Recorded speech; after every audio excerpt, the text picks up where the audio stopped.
Dubey sir, please unmute and say. Okay. So good evening, friends. I think in the same, we are watching the different videos made by Evelyn Blau and Michael Mendiza, Beyond Truth and I don't remember the full name, Beyond Myth and Tradition, sorry. So today I've chosen Death Leaving the Stream. So we'll watch this half an hour video and then we can have a sharing of our understanding based on this video.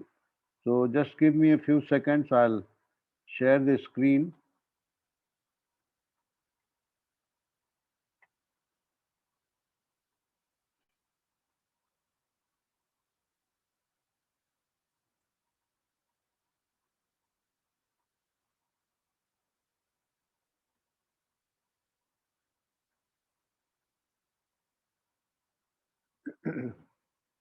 You're all able to see this?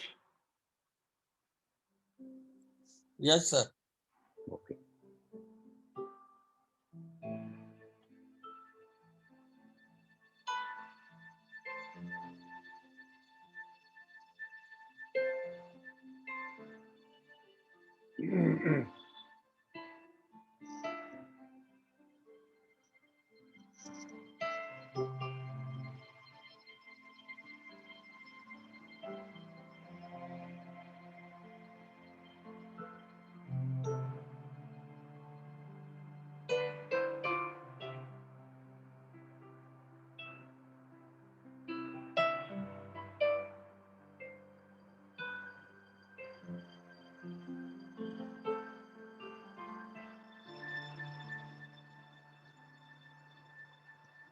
Death is the central fact of our lives.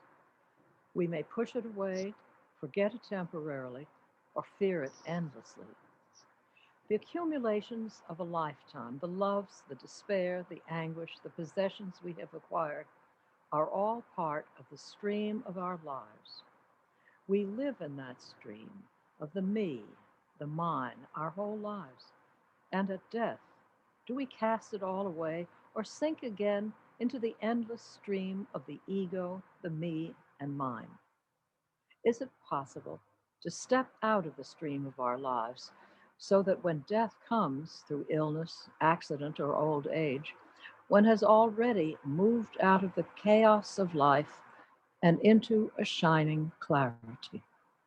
Krishnamurti on death.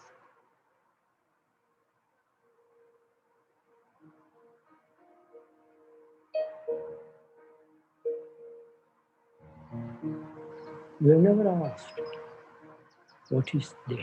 What does it mean? Why living? Not when we come to the end of it. While living, we never ask what is the meaning, the significance, the depth of death. We never ask what is the depth of life, living. What is the, it must have something enormously significant living.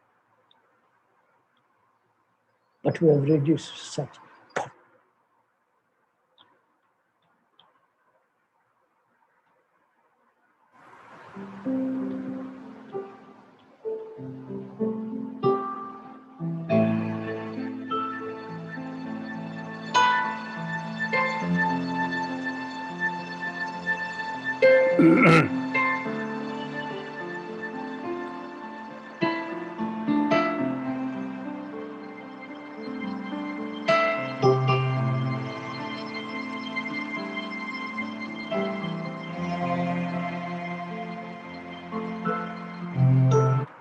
Out of the stream of our lives, so that when death comes through illness, accident, or old age, one has already moved out of the chaos of life and into a shining clarity.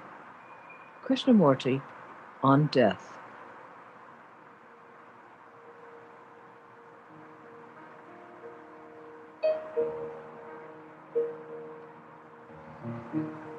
We are never asked, what is death? What does it mean? Why living? Not when we come to the End of it. While living, we never ask what is the meaning, the significance, the depth of death. We never ask what's the depth of life, living. What is the, it must have something enormously significant living. But we have reduced such potty little affair. So we have never asked there, and we never ask certainly what death is. And also, what is it that is dying, apart from the physical biological existence? What is it that's dying? What is the me that is the I, the ego, the person, the persona, whatever you like to do, the self? Let's stick to that one word. What are you? Are you not all the accumulated memories? Memories, pleasurable, pain, the 50 years or 30 years or 10 days of memory. Aren't you all that? Memories of your pleasure, the pain and the anxiety of your desire, the loneliness, the depression, the struggle. Aren't you all that? Which is all memory.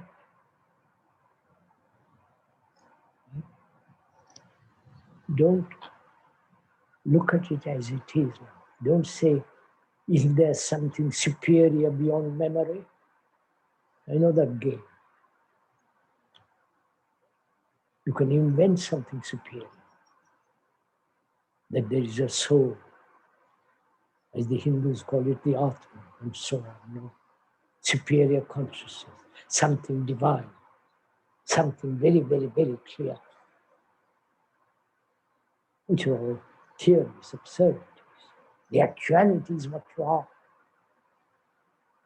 Time is now. Time is contained. The past, the future is now. So death is now. That means if I am attached to my wife, to my something or other, to my furniture, right? Aren't you attached to something? And death comes, says, that's the end of it. Cuts it. So can you be free of the attachment? Therefore you are living then, living and dying at the same time. So death and life always march together. Then you will see, then there is that sense of absolute freedom. From the little travail of myself,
We have made life into a hideous thing, living.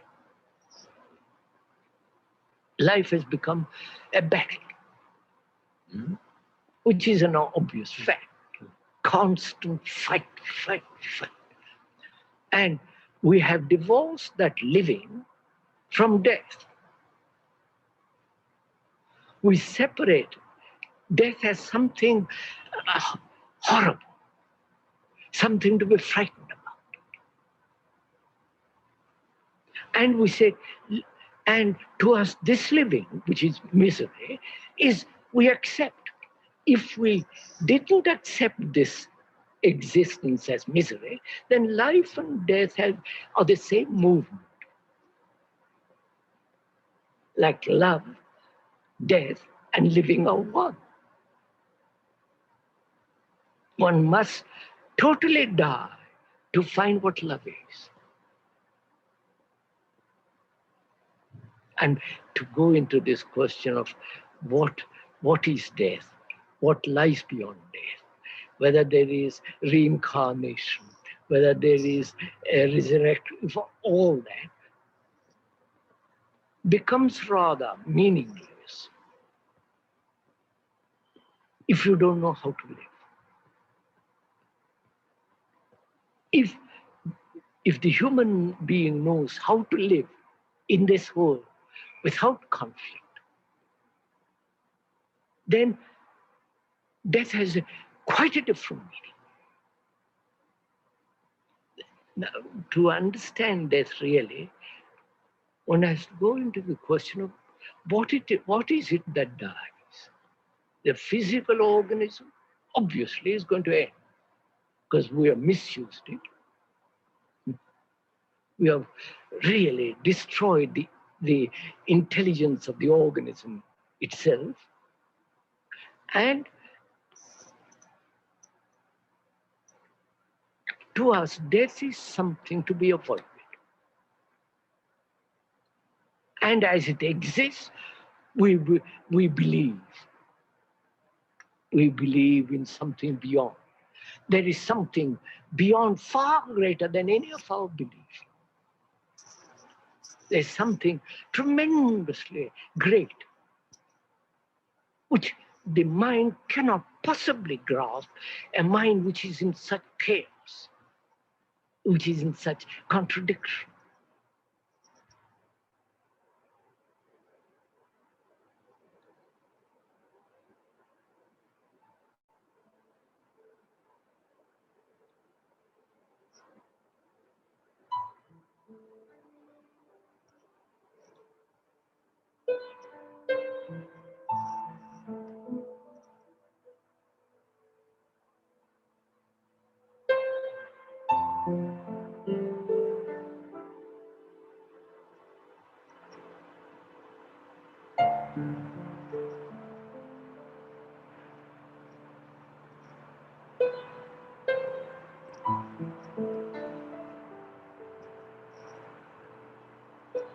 You've acquired knowledge, experience. You have collected lots of memories. So we know what it means to have a continuity. So we have to inquire into what does it mean to end.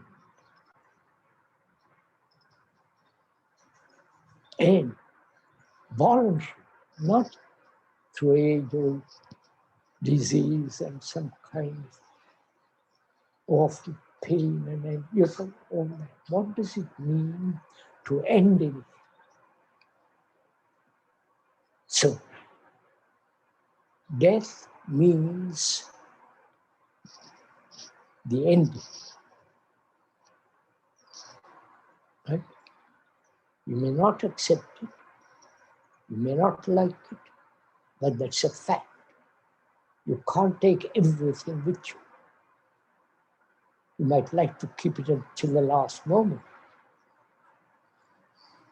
If you have a bank account and have everything comfortable, you might like till the last second. I used to know a man who had collected a lot of money immensely rich. And he was dying. And he kept a lot of it in his cupboard. Literally. I happened to be there. He told his son to open the cupboard,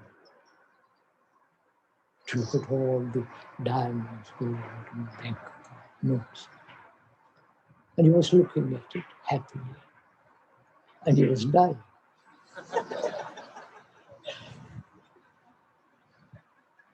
Mm.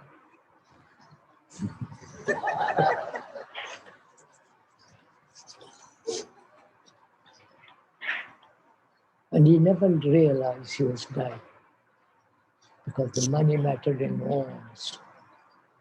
Not death, that which is contained in that cupboard. So, okay, is there an ending to one's deep memories, to one's attachment? Let's take that up. Is there an ending to your attachment?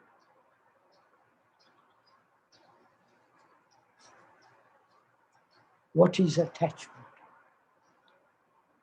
Why are we attached to something? To property, money, to wife, to husband, to some foolish conclusion, to some ideological concept. Why are we so attached?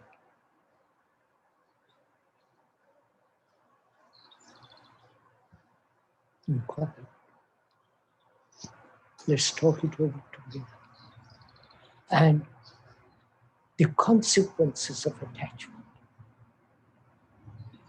If I'm attached to you, if the speaker is attached to you as an audience, think what is the state of my brain must be. He's frightened, he may not have an audience. He becomes nervous, almost apoplectic. And he is attached to exploit people, to have a reputation. You understand?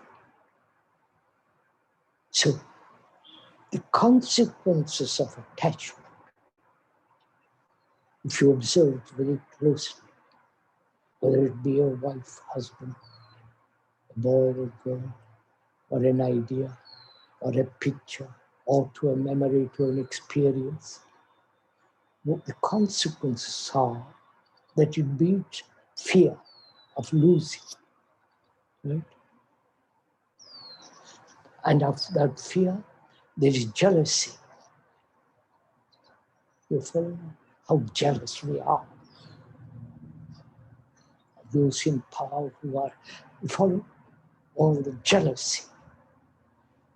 And when you are attached, there is always this suspicion, secrecy. And you notice all this? And if you are attached to something or some idea, some person, can you end it to now? That is death.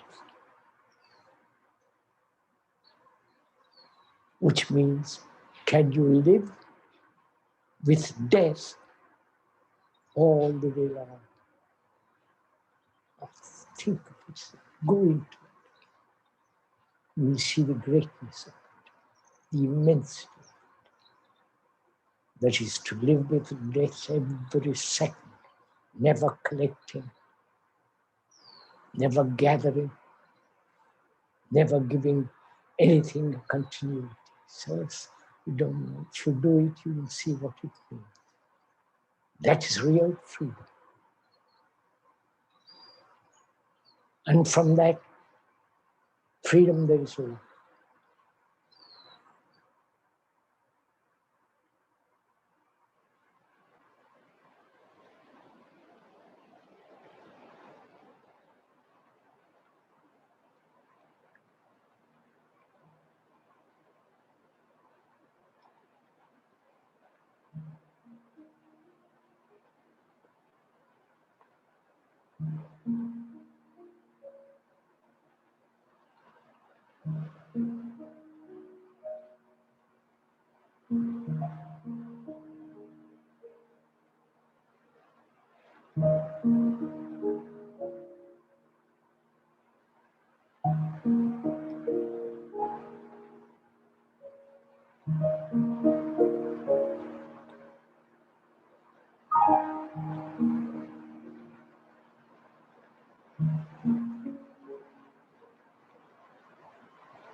So let us inquire together that extraordinary thing that we call death. It must be extraordinary.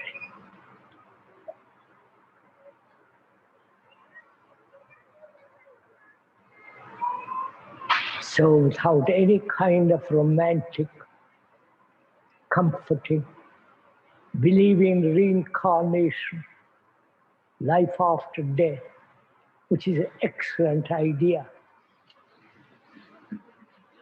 marvelously comforting. The origin of it probably began with the very, very ancient Hindus. When the Greeks talked, Egyptians talked about it. Then Pythagoras, the Greek, talked about it. If there is a continuity of each one of us, that is, lived now, the same thing will be better opportunity next life. If one believes in that sincerely, deeply, as millions do, then what you do now matters. Right? What you are now, what your conduct, what your daily life is. Because if there is a continuity, then next life, of course, will have better castle, better refrigerator, better cars, better wife or husband. Those who ardently believe in it, they don't behave properly. They're not concerned about the future any more than you or another. So could we also put that comforting idea aside? What is living? What is living? Daily life? And what is death? If we don't understand our daily living, what relationship has death to that? You understand? So first, we must inquire what is living. What do we mean by living? What do we mean by good life? Is good life having a lot of money, cars, changes of wives, or girls, or going from one guru to another and caught up in his concentration camp? Please don't laugh. This is actually what's going on. So we ought to consider what is continuity, you understand? And what is ending? May we go into that? What is it that continues?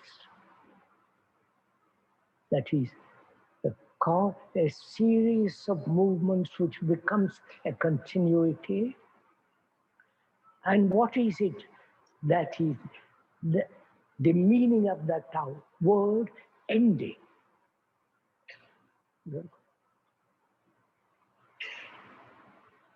Something that ends. Why are we so frightened of ending something? Whether it be tradition, a habit, a memory, an experience, can all that end? Not calculated ending, an ending which is not effort, determination. I end something to achieve something else. Death, you can't argue with death, right? Right? You're following this? As long as there is the self-interest, which is the wheel of time, then there must be death. So is time related to death? Of course. If death is now instant, there's no fear, is there? There's no time. I don't know, capturing what I'm saying. If the speaker is attached to his audience, attached to this, because out of that attachment it derives a great deal of excitement, sensation, importance, self-interest, envious of a person with a larger audience. Right?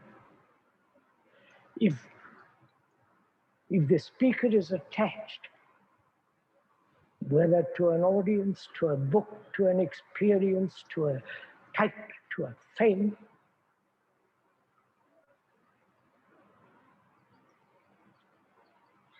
then he's frightened of death. Attachment means time. I wonder if you understand what this is. Attachment means time. So, can you be completely free of attachment, which is time, right? And the mirror in which you see this is the relationship between you and another, between you and your wife, to see in that relationship all the past, the present, habits, future, everything is there. To know how to look, how to observe, how to hear every word, every movement of thought. That requires great attention, watchfulness. So, death is not in the future. Death is now when there is no time. When there is no me becoming something. When there is no self-interest, egotistic activity, which is all the process of time.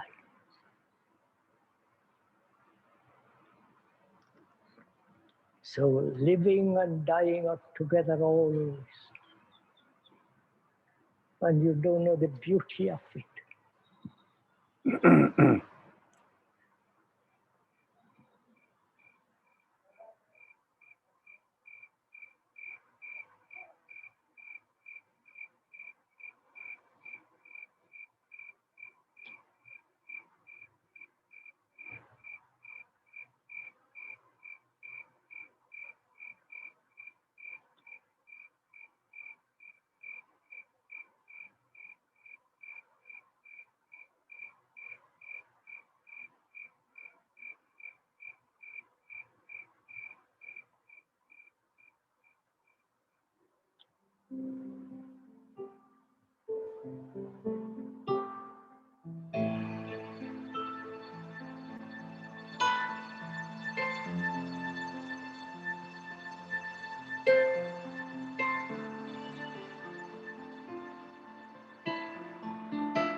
Yes, Harshad bhai.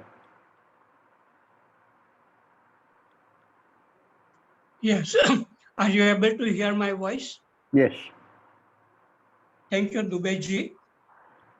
In this video, Krishna ji is talking mostly about psychological death. That means the death of me, ego, self, which comes from thinking. And so it means living in silence.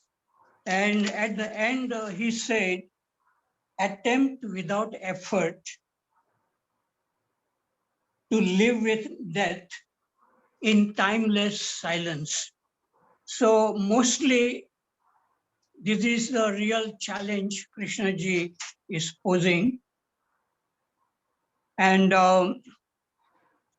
since our life, we are living mostly in thinking and feeling, and there is a kind of a continuity in our life. So only when we can come out, or if there is coming out from this stream of continuity of thinking and feeling, and that coming out, which I consider to be the awareness, which is in the different dimension than thinking and feeling. So I feel that it is possible to come out from continuity and look at whatever is happening without any analysis. It's just like looking at the river flowing. And in that, there is no sense of I or me. But our problem is that we cannot live in that state of awareness for long. And we again come down and begin to flow in the field of thinking and feeling.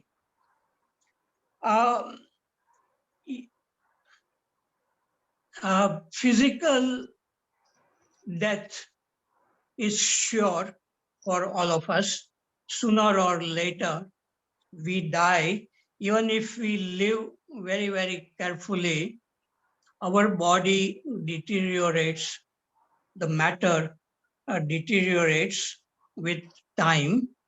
But the challenge is whether our mind can remain very alert and looking at everything very, very clearly up to the end of life, end of physical.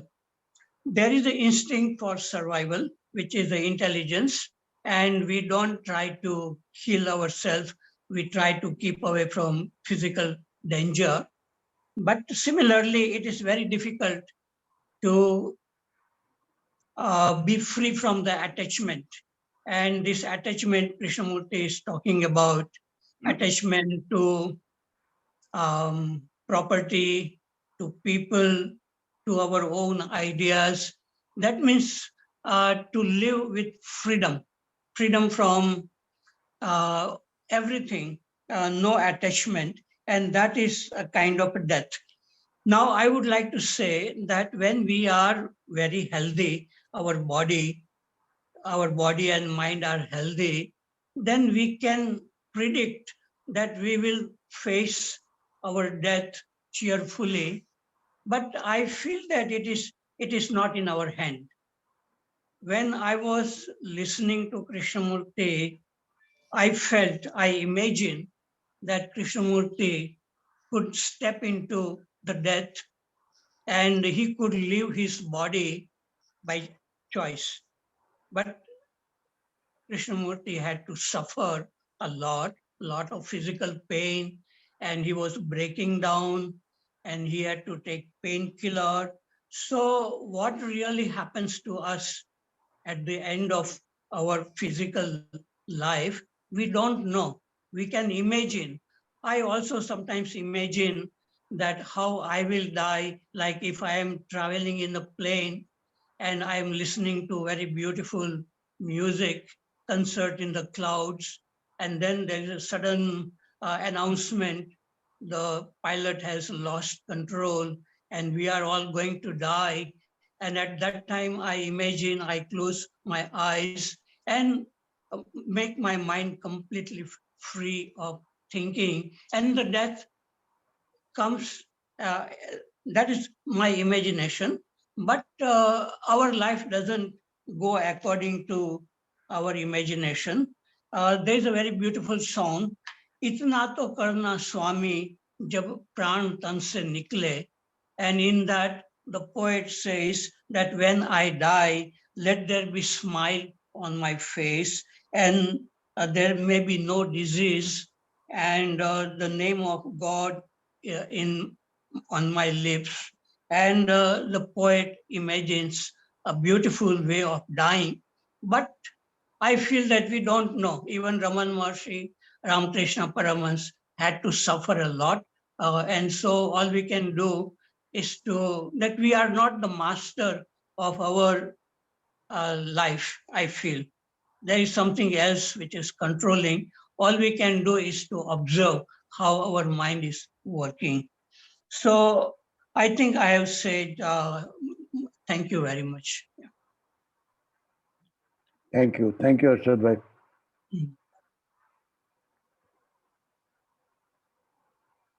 Yes, Dinesh ji.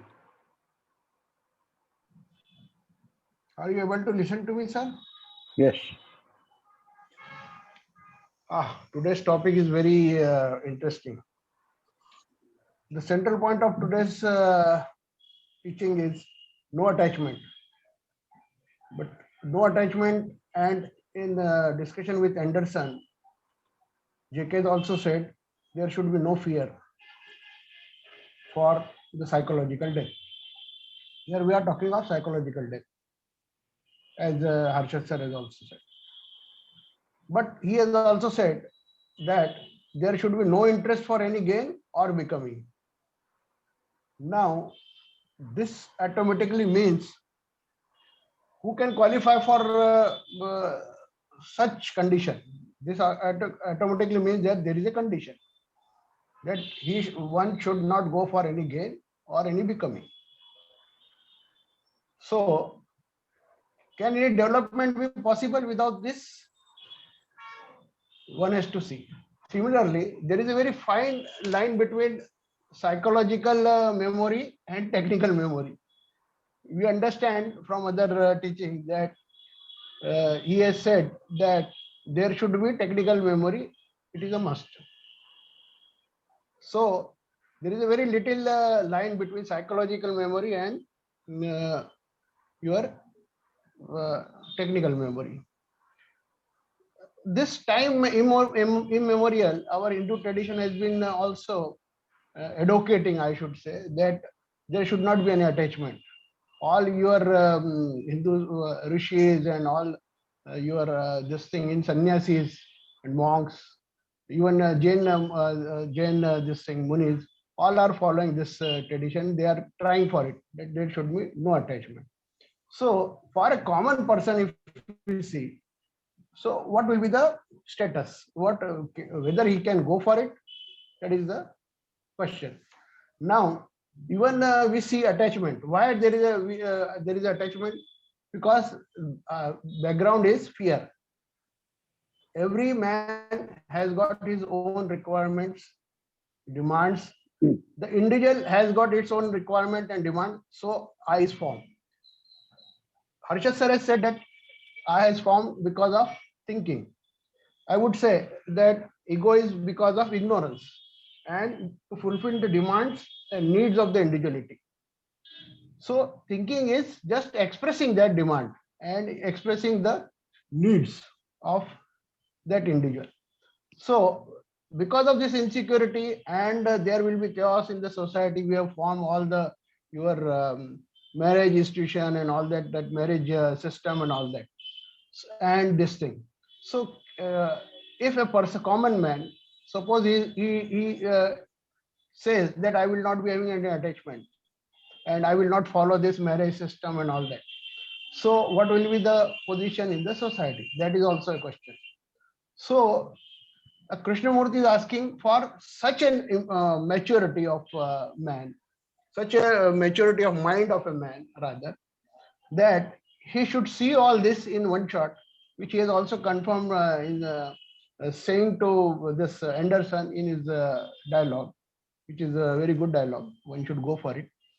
He has said that if you see the total structure of this memory, then you will get a tremendous energy. Here also he says that you will get a tremendous energy, which is very much needed to go beyond it.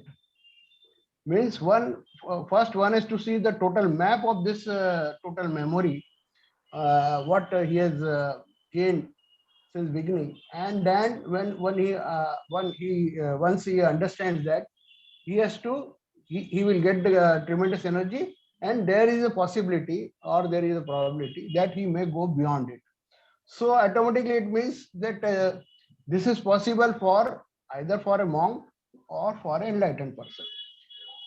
But of course, suppose if we go for this, there is a possibility that in some generations, in coming generation, if we go behind this, then there is a possibility that in some generations there will be people who can do what Gita says, nishkam karma, means they can go for such karma or this thing which in which they may not be having any egoistic interest or this thing, and they can do that work and get their fulfill their demands and all that. But whatever the Krishnamurti said right now is what should be in my views. It is not what is right. At this moment, I would like to talk this much only. Then let others talk. Thank you.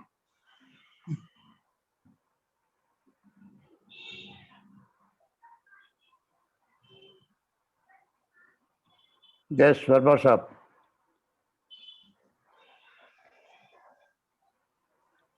Am I audible, sir? Yes, you are. Harshad ji was just recently he described an imagination that he is on a ship, not a ship, but while flying and listening to good music, and if death happens. So there is a beautiful American song by an American. It is hard to die when the birds are singing in the sky. You know, that's a beautiful song. So that is what, just by the way, as he was referring to that. First, I would like to talk about what is, although Dinesh has talked something about this also, what is. We are in the grip of senses and not without reason. We receive vibrations from the outer world as well as the inner, so-called inner. Associated feelings are lively to us, some pleasant, some not so. Something body-mind wants more of it, and that is called attachment. Then we have been talking sensitivity, which is the base of compassion, as a very desirable virtue. And we are in the grip of senses. And attachment is a very much part of it. So now I'll talk what we are talking about, as Dinesh also said, what should be. The message is very clear by JK, dying to the past, no attachment with the past, thought, etc. The question is, death is not in our control. Whether dying to the past can be, is it not self-interest? Will it be against nature? Then there was a statement in these visuals, audio visuals, when time is not, death is not. So there is no death because time is not. But what is with all of us in our daily living, that is what is. All of us know. All of us know something about death, but we don't know anything about death actually. We don't know. body death and all those things, deterioration, everything people have described about it, and we all know it's a fact. Recently, our friend passed away, Prakash. So if it were so easy, it were so easy to understand these things, then things would have been different. You see, things would have been very different. Why I'm concerned about this is because I literally feel I'm concerned about why such a seer's teachings could not enter into our living, in generally speaking. There may be individuals, and individually, I have also seen a number of changes in me through his teachings. So I am not denying that. But the thing is, this will always be discussed, a favorite topic like love, happiness, blessings, compassion, etc. But the type of what is what we are living today. So this remains, something remains, whether it is in our control. After just listening to what it suggests, teachings suggest something to us. So these are my small questions, because this is what I feel. Thank you very much for giving me time, sir. Thank you. Thank you.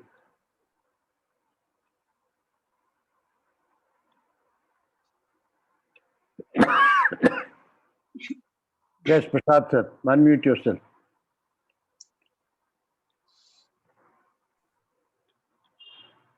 Sir, this is a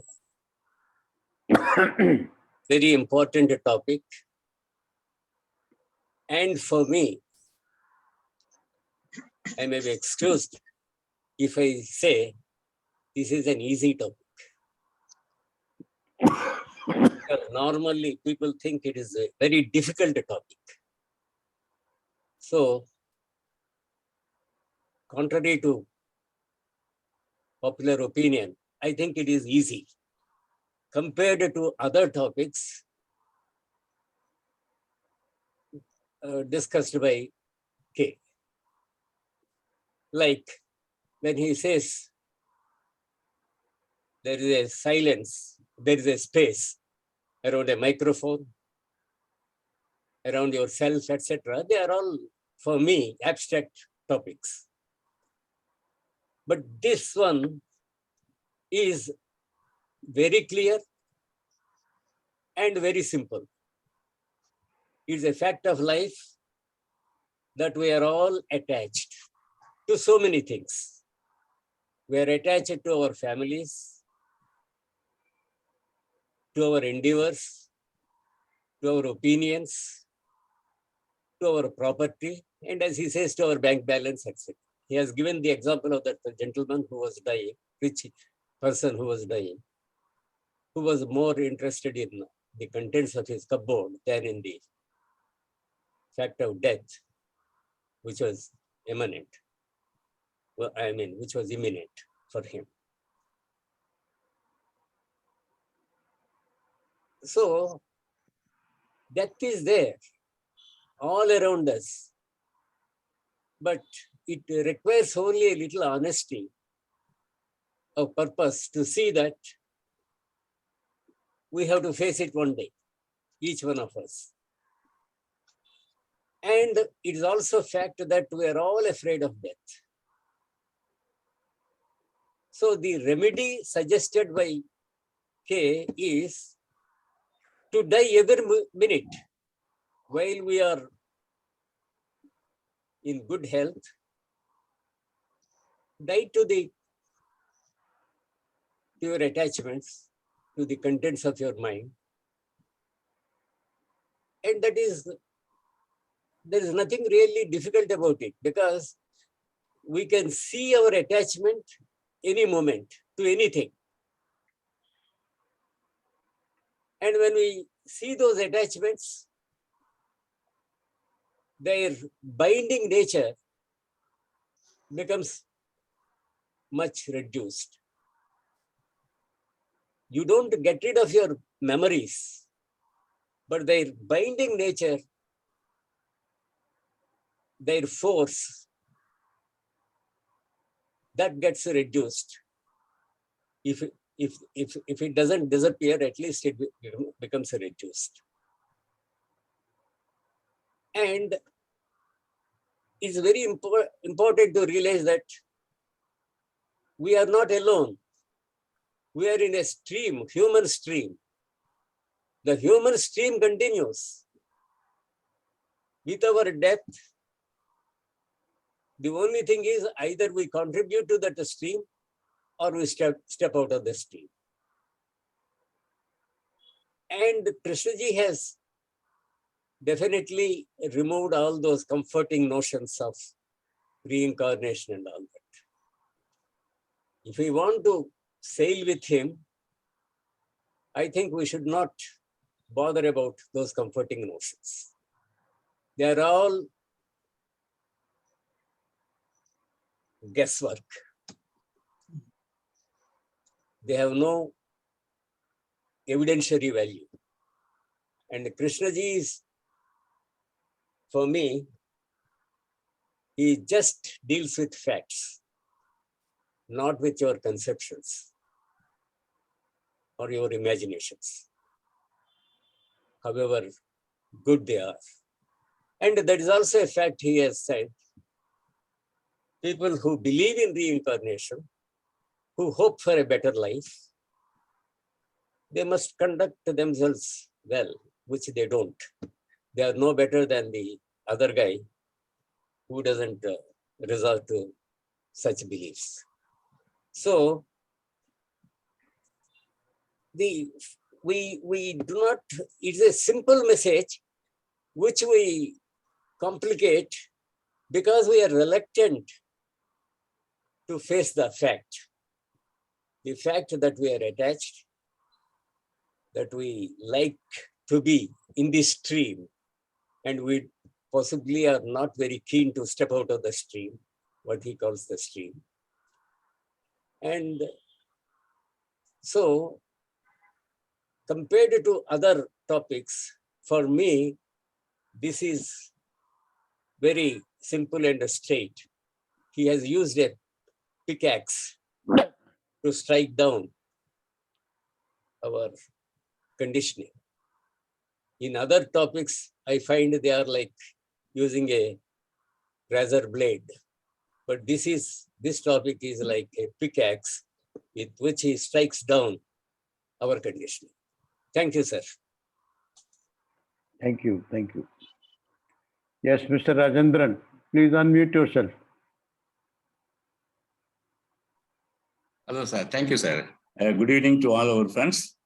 So while listening to this video, the one statement of K strike me like anything, that is, never give anything a continuity. When I heard that statement, that is a striking statement for me, I just want to remember this also forever. So I want to give a continuity of this statement. Instead of seeing the truth of it, no, I want to remember this important statement. I want to remember always like that. So that is also stupidity of me. So we always consider continuity is security. Continuity, whether it is true. Is continuity a security? Continuity in relationship, in friendship, knowledge, and then reincarnation. So we want this should continue. We want the pleasure to continue and the pain should come to an end. So our desire for continuity that leads to fear also, because to give up the knowledge, to give up, not to give anything a continuity, that leads to some sort of fear also. Because we feel continuity is a security. So security and fear, they go together. So that is something that has come to my mind that I want to share it. Thank you. Thank you. Thank you. Yes, Shakti ji, unmute yourself. Yes, sir. My voice is reaching, sir.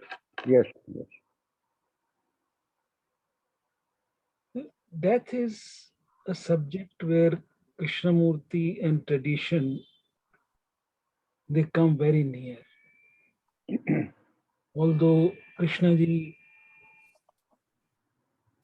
doesn't give absolute statements about reincarnation or hereafter, but one can infer from his letters, he wrote a letter to Nandini Mehtaji. Her daughter has quoted this letter. He says that if you are not free of fear, pursuit of pleasure, and all these things, if you are free, when you die, there is tremendous light. And if you are not free, he writes, you are right back. So at places he talks about it. And for example, I always imagine there is no hereafter. And then there are other people who imagine that there is hereafter. But it is all our imagination. But it's a poignant subject. One thing which I found very significant in Krishnamurti's discourse about this, that he says that if one is not free of fear, pursuit of pleasure, anger,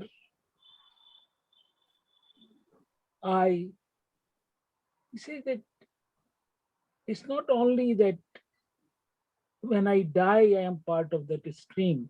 He says that when one is living, one is part of that stream. So it's a great invitation. And in fact, we are all very fortunate that we came across Krishnamurti's teachings. So death makes one fearful, as I can see within myself. Somebody dies, can be sad. It's a poignant subject, but it is a fact of life. And the moment we try to define it or we try to put it into something, the field of known, then it remains inference. But it is, I think, in the field of unknown. Thank you, sir.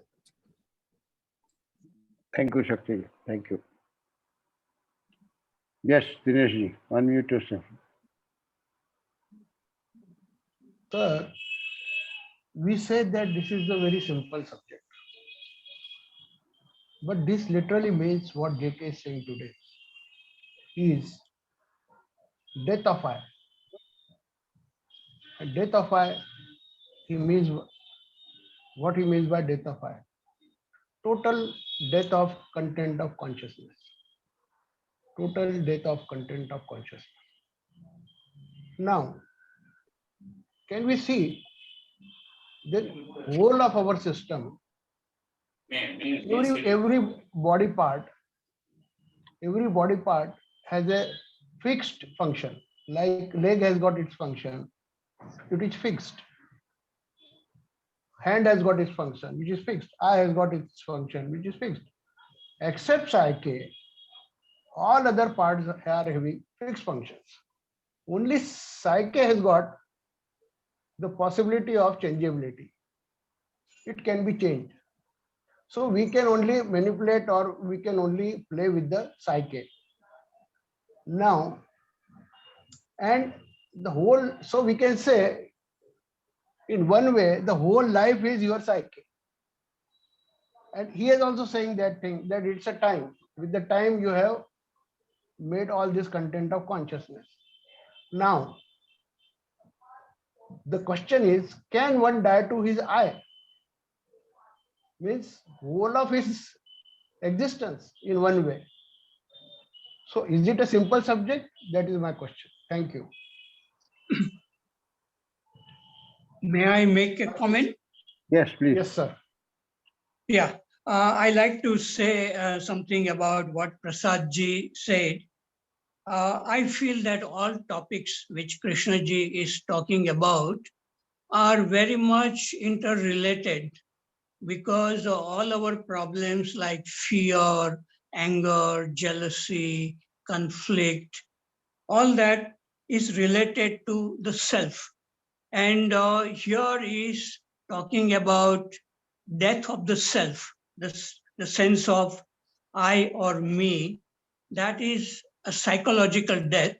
And so at one time he said that we are not talking about improvement of the self, but the elimination of the self.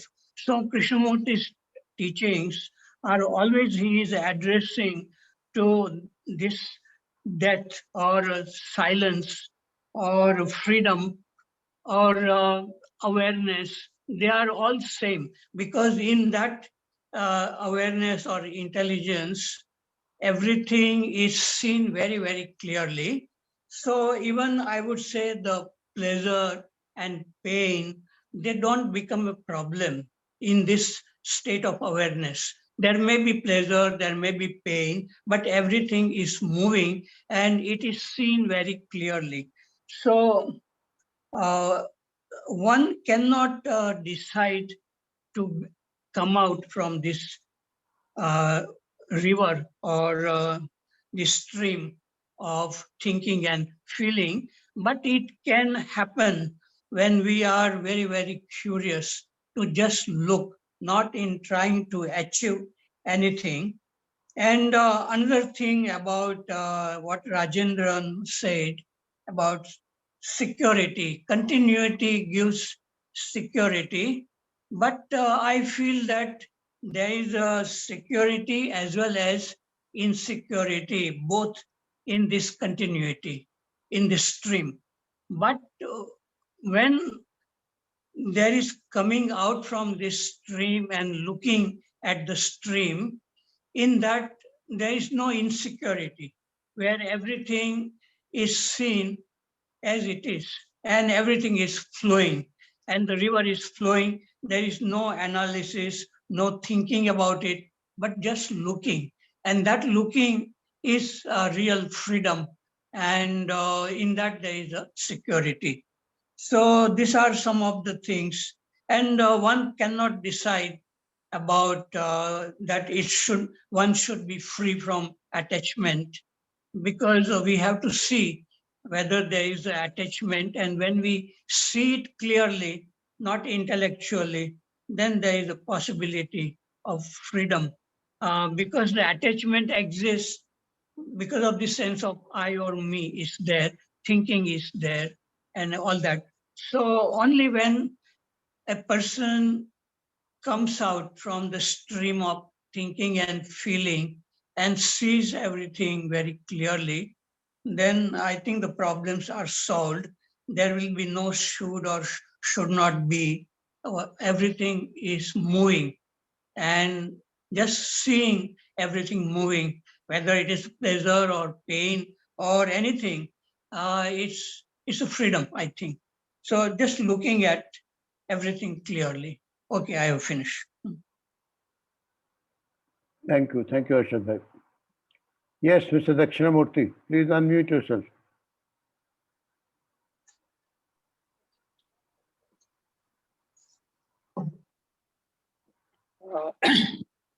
Good evening to all.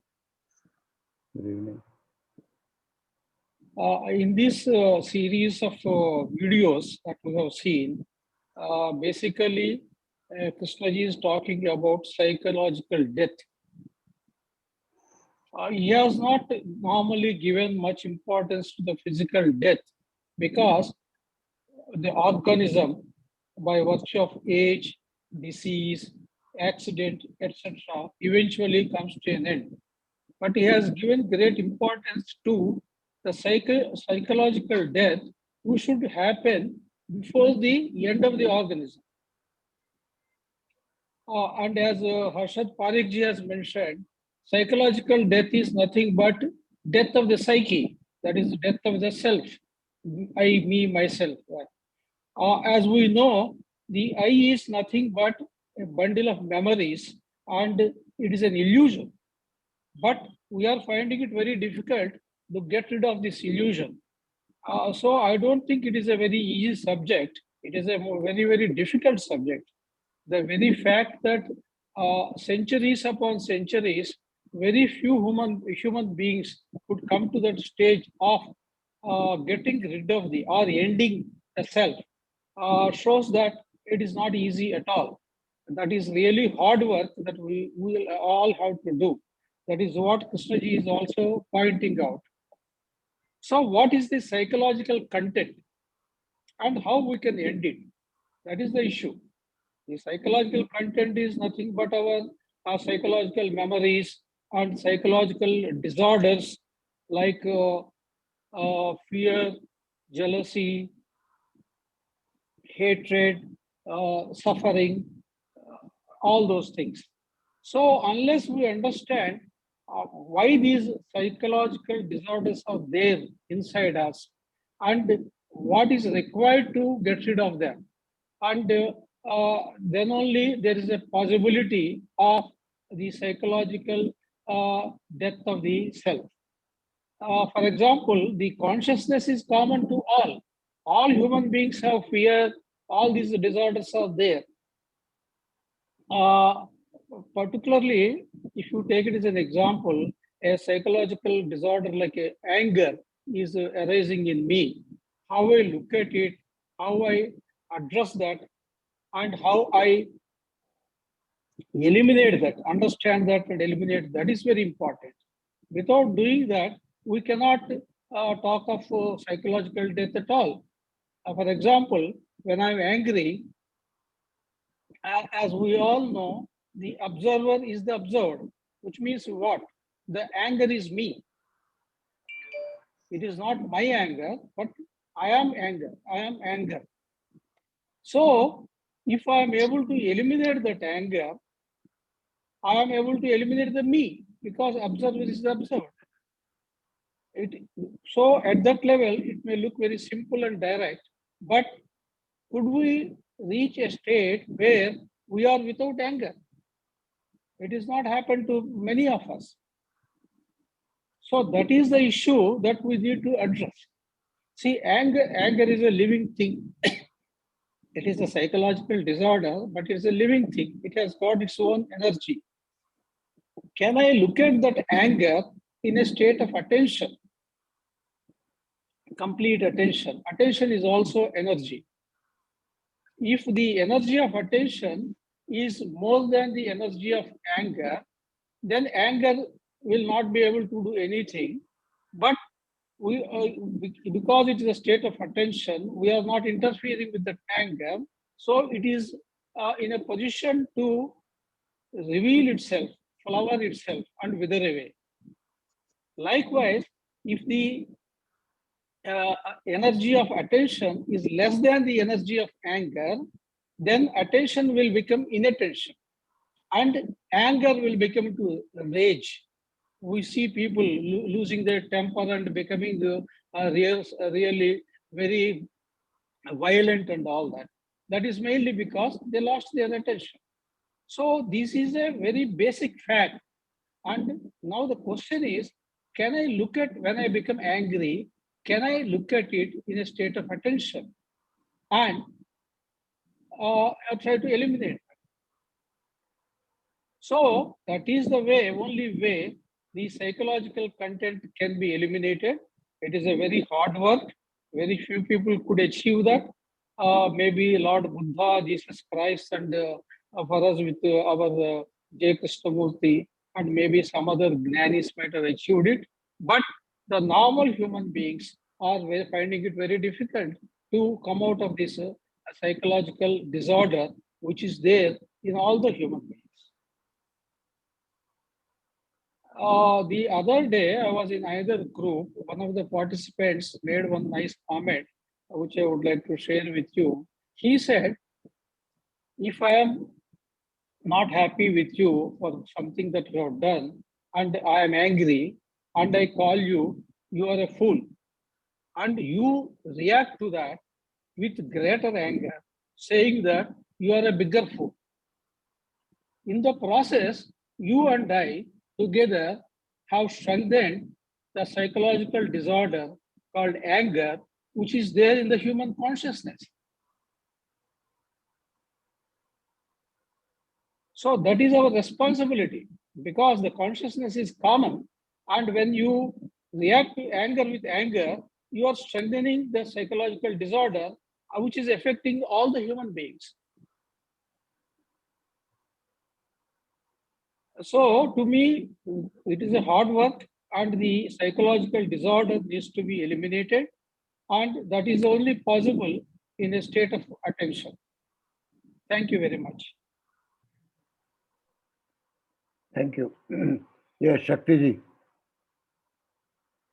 Yes, sir.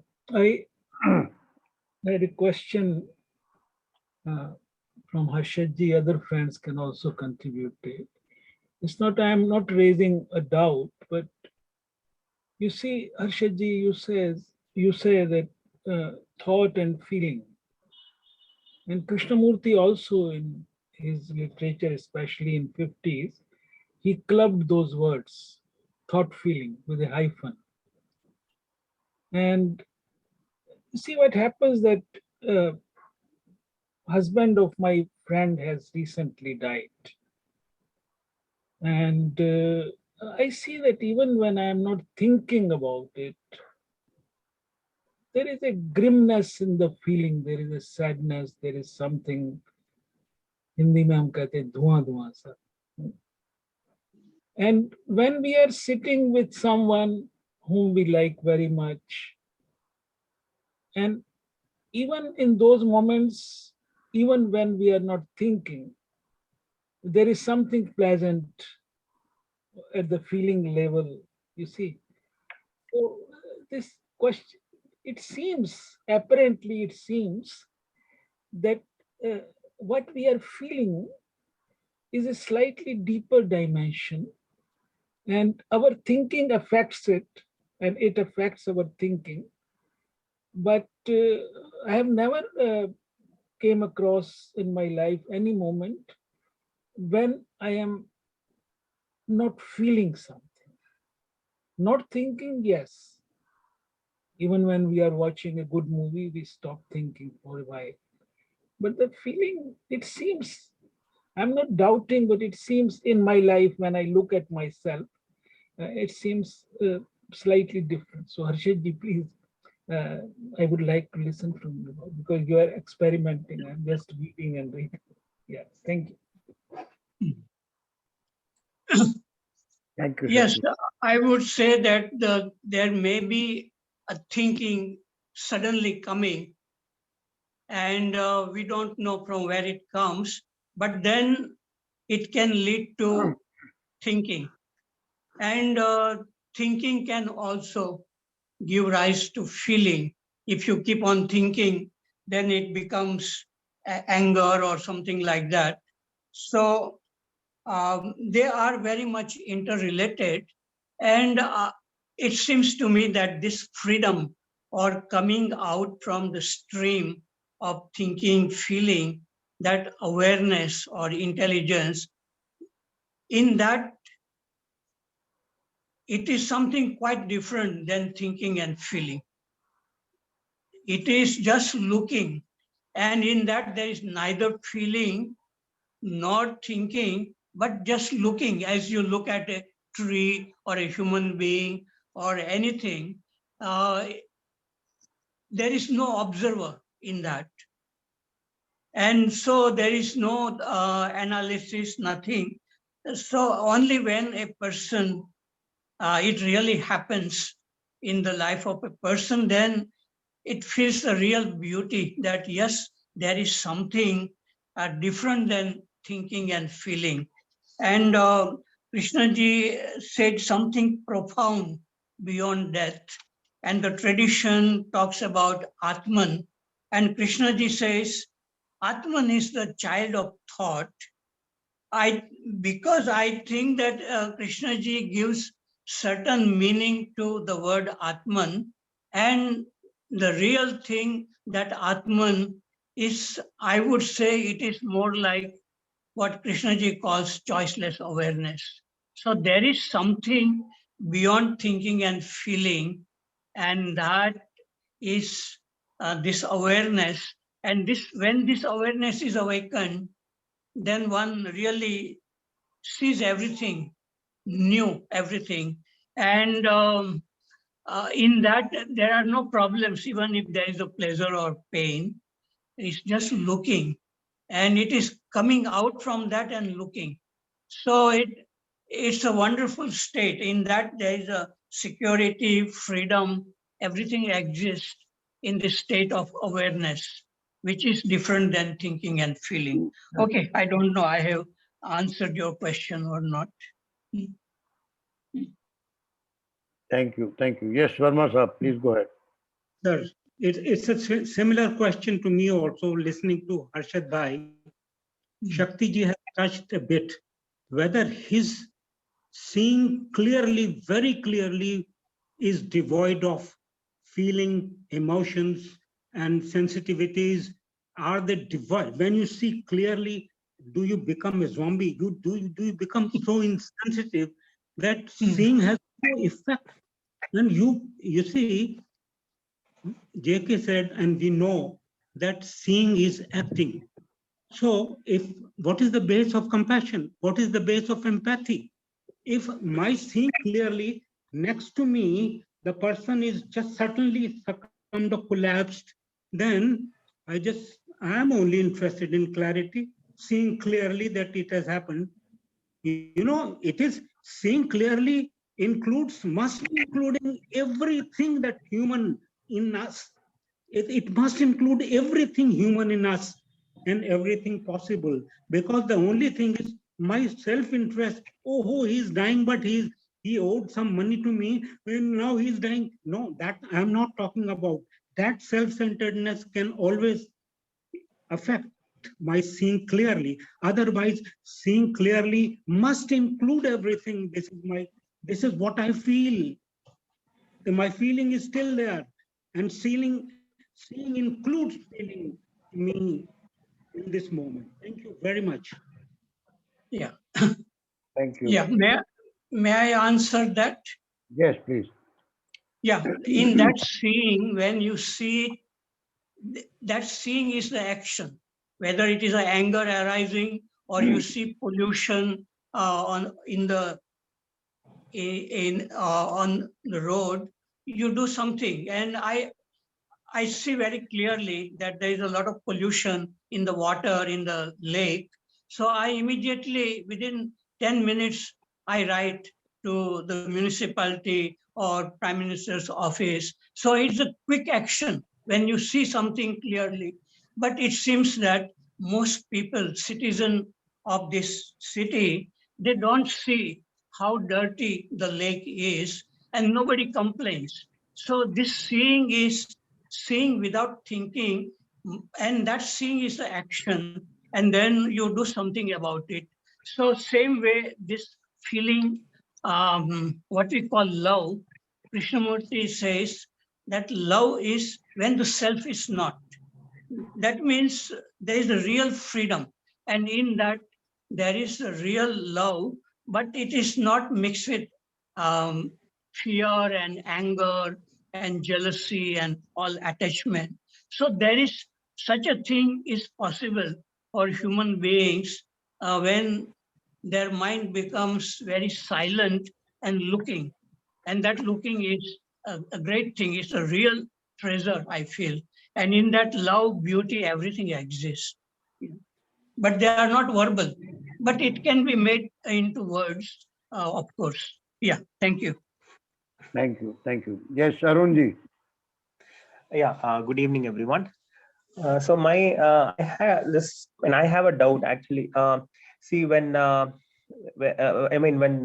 brings about the topic of moving away from the stream, what is? I think what the main thing which we could sense is like we come to across a state of compassion as such. So even when we are in the stream, no, as such, which he says we are a part of the stream, and like many other people, and until the me is there, we also belong to the stream. So I'm just wondering, like even when we are which we are holding on to ourselves, we still have that compassion and feelings for others, right?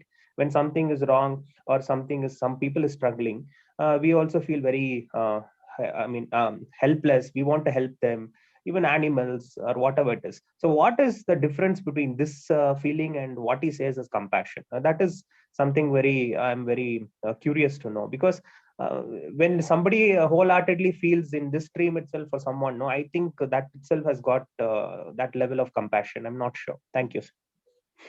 Thank you. I think Arunji,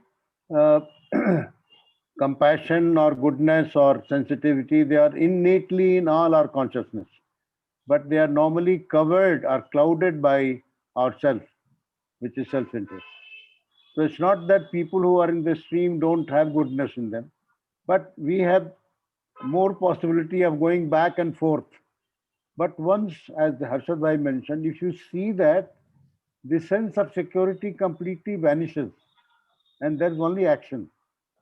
So that is the difference, I think. I think we'll have the last word from Dinesh ji. And Harshad Bhai want to say something? Yeah, just 1 minute. Yeah, please.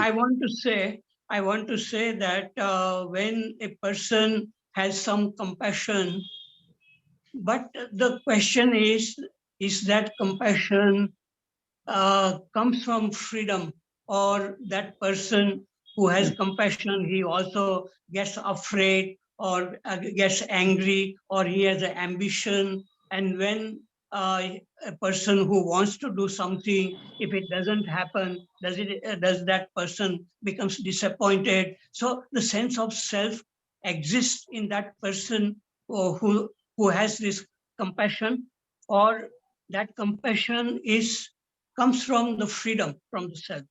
So that is the difference, I think. So a person who has a compassion, he doesn't expect anything from the other. But this person who has some compassion and he wants to do good, and when he's not able to do it, he may feel very bad about it. So he still has the sense of self, me exists. Okay, I finish. Thank you. I think we have, Dinesh ji, we have just 1 minute, so make it very, very brief. Okay, sir. Are you able to listen to me? Yes, yes. First of all, I would like to point out Shakti ji's question in tradition and revolution, and I am not exactly remembering Shakti ji whether it is in tradition and revolution or whether it is in exploration and insight. But Krishna ji has clearly said, whatever sorrow you are having, that's a beautiful energy. You remain with the sorrow. So he has referred here feeling as a energy. So basically sorrow is energy. You remain with the sorrow and you will find that it gets converted into compassion. But before compassion, it will convert into passion. So if you remain with the sorrow, you will find that that energy converts into passion. If you remain with that passion, then that passion will remain into compassion. So this is very interesting. Another interesting point with reference to today's topic, he has pointed out in discussion with Anderson a very interesting thing, that in case of attachment, one has to understand that there is some quality behind that attachment. When and we wrongly assign that quality to that person or that thing. So he has given an example of beauty. We think that beauty is in that thing or in that person. So that person ends or that thing ends, but that beauty continues. So beauty is coming from a source which is an entirely different source. So that's what he has pointed out. Thank you. Sir, next lecture on 23rd. Next lecture on 23rd, please. We have come to the close of the session, and next Sunday, which is 23rd, We have Mr. S. Gopalan. He will be talking on, let me read it out.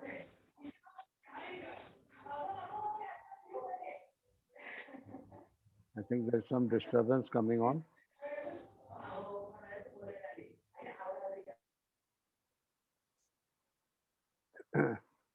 Reverse engineering, the critical tool for understanding. So Mr. Gopalan will be talking on this topic. Please do join us next Sunday at 11 a.m. Thank you. Good night. Thank you very much, Dubeyji. And thanks to all participants. Waghmare, all